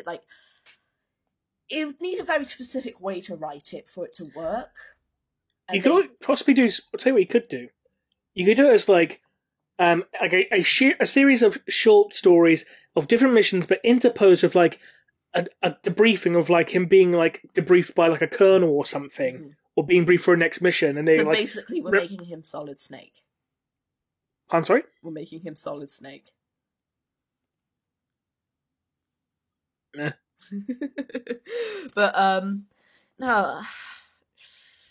Oh no, it's just an idea. Yeah, it's gonna be a hard one if they ever do. So yeah, is that the last question? There's quite a few more, but we'll pick one more for tonight. What does censure mean for Space Marine chapters? What happens to them exactly? Well, the short answer is it depends on the chapter. Yes, it does. So, for example, if you are the Crimson Slaughter, you are excommunicate Traitores immediately. If you are the Mantis Warriors, you are sent to the Penitent Crusade and left to die whilst being shadowed by the Red Hunters because reasons. If you are the Ultramarines, you probably get a slap on the wrist and told to not do it again. Actually, no. In fairness, you probably also get sentenced to undertake a death oath. Oh, yes, death oath. Yes, sorry, death oath. You're right. The Ultramarines, you're right. Mm-hmm. If you're in the if you're a Space Wolf, you get an Imperial fisting. If you're a Space Wolf, you probably just get sentenced for the next few times. Right, you're sitting behind watching the Fang. That's it. You've been a bad dog. Get in the corner. Go to your pretty bed. Much. Go to your bed. Pretty much, because a lot of Space Wolf, captains do view it's like, as like a bit of a dishonor to be like, oh, I don't get to go out and fight people. I have to sit back here twiddling my thumbs. Thanks. So that would actually be an effective punishment for them. Yeah. You get guard duty. Actually, no. There's also oh, you've been naughty. You're going to Terra to watch over the navigators. Oh no. Because that happened to Ragnar Blackmane, didn't it? What are they called? The Wolf Spear? Yeah. Yeah. I just like the idea that perhaps someone has a Space Marine squirty bottle, and it's got some sort of acid that it doesn't really hurt them, but it bothers them. In fairness, with Space will probably just be water. Because we all know Space Wolves don't bathe. Yeah. To be fair, the equivalent to your squirty bottle in the 41st millennium would be delivered by a Crozius to the face. Mm-hmm. You get a spanking with it. God's sake. Speaking of water, going back to the Cal Jericho briefly, apparently he has a bath once a week. Sorry, I thought of an idea for censure for the Raven Guard. Make them wear a clown outfit with lots of bells on it, so they can't sneak. Give it to the basically put a cat bell on them, so they can't really sneak that well. So basically, just dress them up like a Harlequin. Yes, it make them the most ostentatious looking thing ever. So the Howling Griffins. It's the armor of punishment. To which the Blood Angels would go, "That's fabulous." And the Raven Guard would go, "Why?" Or something to that effect. Well, it's enough of. So you're not a raven, you're a macaw. It's just like no, don't do that. You know what I mean? A bad example. I had to say one stupid thing this episode. I had to say one stupid. Give thing. them those shoes that make stupid noises every time they step. I've got a pair of my school shoes. My work shoes at the school I last worked at. Oh god, they squeaked like crazy. And it drove me nuts. Why were you wearing clown shoes? I wasn't. They were regular old shoes, but they just squeaked on the floors and they drove me nuts. So, yeah, how do you punish a Raven Guard? You put him in clown shoes. Dark Angel. Something to do with, secrets, probably. We tell everyone your secrets. We get to read out your diary in public. Or someone just goes, you're now a member of the Fallen, bye. That probably isn't far off in the end. Yeah. Or at the least, you're mind wiped. Salamanders? No Walk hugs. into the fire and die. Oh! Banished to the desert to die. Oh yeah, that's true, yeah. Actually, didn't Apothecary actually complete the walk and come back? It's like, I did my punishment, can I come back now? It was like, you actually survived. Sure. Well, flip. I mean, he did what we told him to do. He just fucking lived through it. Somehow. Yeah. So how did you do that? I subsisted entirely off of sand. And on that bombshell. I learned it from when we fought with the Iron Hands. Yeah, I think we're better. do us well to move on then. Yes, so on that bombshell, we shall wrap up this first episode for the new decade. Thank you very much for watching episode 87 of Adeptus Podcast. It's been an experience, as always. Thank you very much to Caitlin for joining us. Thank you for having me. It's been lovely. Yep, and there's going to be... Make sure you punch white. Pardon? Make sure you punch white. Okay. There's going to be a 5-person Warp Time /Podcasters episode in the future, and that's going to be absolute mayhem. Oh, yes. I don't know if you've ever noticed, but when me and Scarlett are together, it's just Storm constantly trying to, like, wrangle us in. Like, I can behave. As you can tell, I can behave.